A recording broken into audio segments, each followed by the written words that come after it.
Sen ne varsan Mirza.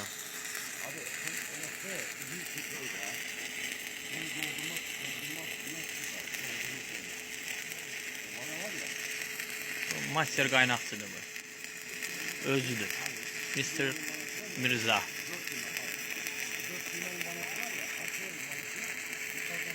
Şey.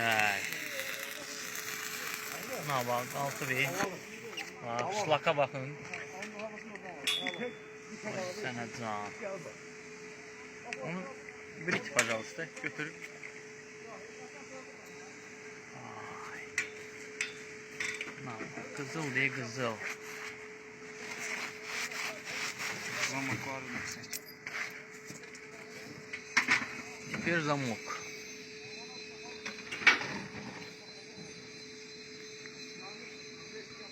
Senin stilini öpeyim ay Mirza.